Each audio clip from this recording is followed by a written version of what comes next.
Hello, you beautiful people. Welcome back to the channel. It have been a while, but now I am back with so much juicy info. Today, we're diving into the kits of two highly anticipated characters, Roccia and Carlotta, all the character banner in version 2 from 2.0 to 2.3 including reruns. So make sure you stick around until the end to not miss out on this juicy info, and let me know which one you're more excited for. Oh, and don't forget to join our Battle Pass giveaway at 2,000 subscribers. All you need to do to join is to like, subscribe, and comment. Without further ado, let's get started. So in 2.0, we gonna get two new 5-star character, that is Roccia and Carlotta. First, let's talk about Roccia, the new 5-star Havoc Gauntlet wielder. She's designed to be the ultimate support for Havoc DPS characters, particularly Camellia. Let's go over her kit in detail. Basic attack, Roccia performs up to 4 consecutive strikes, each dealing Havoc damage. Her strikes are smooth and fluid, perfect for maintaining pressure in combat. Heavy attack, this is where things get interesting. Roccia can charge her attack by consuming stamina, unleashing a devastating blow that deals significant Havoc damage. The longer you charge, the stronger it gets. But there's more. It also generates special energy, which powers her advanced abilities. After using her heavy attack, Roccia can chain into 4 quick basic attacks, keeping the momentum and making her a combo-friendly character. Aerial combat, Roccia also excels in the air. Like Changli, she has a mid-air fighting style.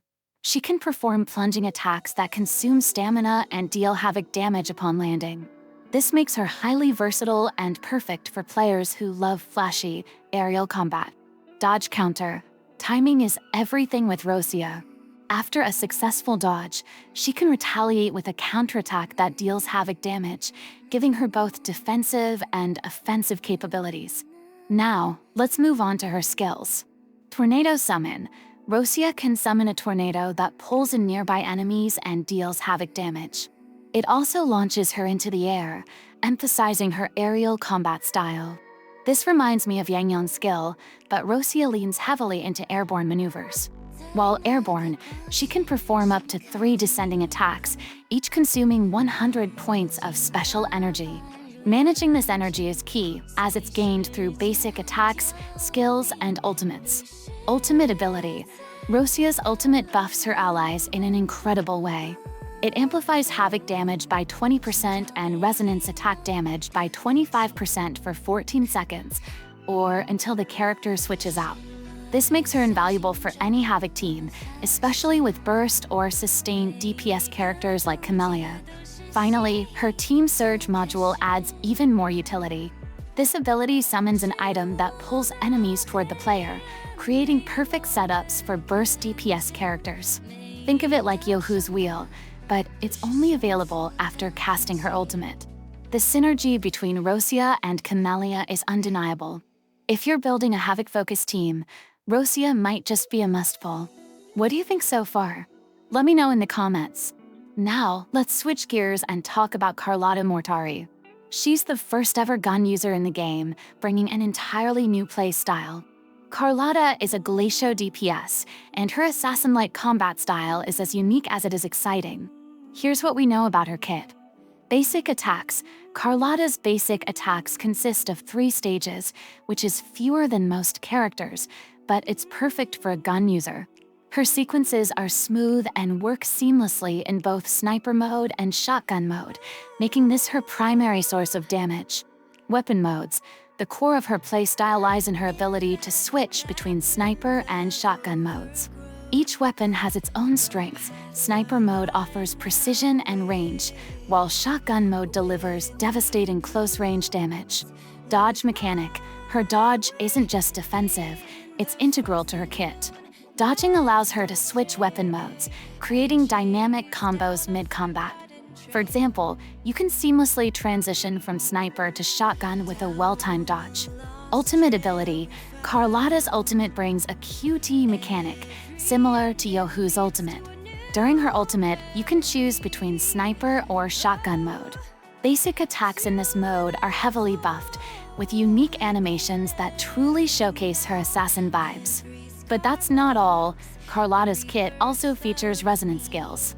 These skills seem to have 6 levels, each unlocking after specific actions or attacks.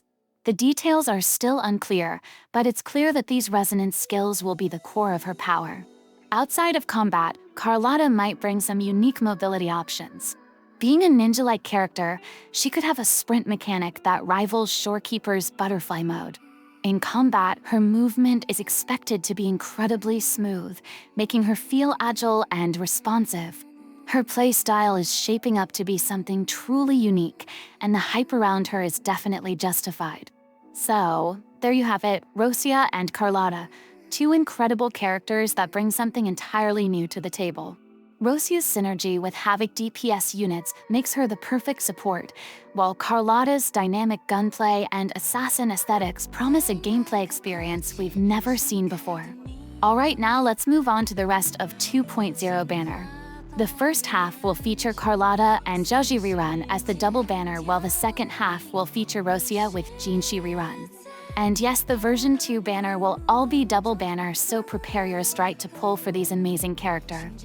Zhezhi first released in version 1.2 as a 5-star Glacial rectifier, and now getting a rerun in 2.0. She is a Glacial sub-DPS unit that can boost both Resonance skill and Glacial DMG with her outro skill. Her Resonance Liberation also summons spirits that deals coordinated Glacial DMG attack even when she is not on the field. Considering all that, Zhezhi should be billed like a sub-DPS using the Moonlit Cloud set while making sure her Resonance Liberation is always topped up during her turn. Though her damage would be suboptimal, the buff that this will give the main DPS that's going to take the field next would make up for it. Don't forget, Zhezhi can use coordinated attacks, so her value is very high even when off-field. Zhezhi is an ideal sub-DPS for teams whose main DPS benefits from Resonance skill amplification, thanks to her outro skill. Her Resonance Liberation also allows her to deal off-field damage through coordinated attacks. To maximize her potential as a sub-DPS, you will have to consistently stack her energy regen to trigger her Resonance Liberation reliably. Another character that making her rerun in version 2.0 is Jinhsi. Jinhsi first released in version 1.1 as a 5-star Spectro Broad Blade, and now making her rerun in version 2.0. Jinhsi is a main DPS who can dish out a lot of damage using her Resonance skill. When Jinhsi uses the final variation of her Resonance skill, she can immediately swap out and trigger Jinhsi's outro skill and the incoming character's intro skill without consuming concerto energy. Jinhsi is a main DPS that deals burst damage. Jinhsi's kit allows her to go through multiple forms that enhance her abilities, especially her Resonance skill. Jinhsi heavily relies on characters with coordinated attacks to charge her Forte circuit gauge much faster, so she needs to be paired with character like Mortify and Yuanwu to have her at maximum potential. Moving on to the 2.1 character, we will get Brant, a new 5-star fusion sword that will be the first male character we've received in a while. His kits will be focused on his skill. Brant is an air-based unit with a playstyle centered around hooking and slashing enemies diagonally. His normal attack consists of a smooth 5-hit combo, and he's got a unique sub-skill involving a ranged attack, similar to Lum's pet mechanic. But things get even more interesting with his charged attack. It can be performed both on the ground and in the air, with the aerial version including a stylish backflip animation. Now, let's talk about his Resonance skill. It has different effects depending on whether you're on the ground or in the air. When airborne, it opens up derivative moves, such as acrobatic backflips, which enhance his basic attacks. You can chain these moves multiple times by cycling between his skill and basic attacks, like skill, basic, skill, basic. However, there's a twist. After each enchanted basic attack, his Resonance Liberation triggers a quick-time event where Brant pulls out an anchor for a powerful Flying Swallow chop. This move transitions his skill into the Hook-Lock Chop, letting him latch onto enemies, slash them, and follow up with another backflip to reposition. And yes, it's as cool as it sounds. Enhanced versions of these attacks are the cornerstone of his damage potential.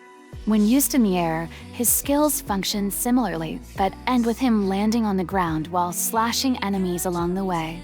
Finally, Brant's kit features a spinning cut mechanic that evolves through different stages, with unique logos representing each phase. As you use his skills, these stages progress, stacking damage. The goal is to reach the final stage when unleashing the ultimate enchanted swift cutting move. Luckily, by the time you're ready for it, the mechanic naturally aligns with its maximum potential. Brant seems like a sub-DPS unit designed for quick swaps, spam his skills, unleash devastating attacks, and then switch back. His unique animations and intricate mechanics make him one of the most exciting characters we've seen in a while. If you're a fan of quick slashing playstyle or just a fan of male character, I recommend you pull for him. Moving on the rerun character, we gonna get Changli rerun. Changli first released in version 1.1 as a 5-star fusion sword, and now making her rerun in version 2.1. Changli is a main DPS and sub-DPS hybrid character with flexible placements in team compositions. She deals a good chunk of fusion DMG when needed and can even buff another DPS via her outro skill. Aside from her outro, her kit is more aligned to dealing damage, and she is also really fun to play. She also looking to be a future-proof character, so if you want to get her, go for it. The other 2 rerun character are not really confirmed, but there's some rumor had it will be Xiangli Yao and Shorekeeper, but we will see. Moving on to the future character 2.2 to 2.3. We'll also get Phoebe, phorlova, and Zani. Phoebe is a 5-star Spectro main DPS with a mage-like style. She's looking to have some sort of exploration ability that might rival Shorekeeper, but not much info have been given about it. Then there's Zani, who is said to be some sort of burst DPS or sub-DPS, though we don't have much more info at the moment. Finally, we have phorlova. So far, we only have confirmation that she will be playable in version 2. Many people are speculating that she could be a Havoc or a fusion character, but beyond that there isn't much information. Well, that's all the upcoming characters we know about so far. Which one excites you the most? Let me know in the comments who you're saving for. Before I go, don't forget about the giveaway we're hosting at 2,000 subscribers. Make sure to like, subscribe, and leave a comment to join in. It's your chance to win, so don't miss out. With that, thanks for watching, and I'll catch you next time. Frosty out.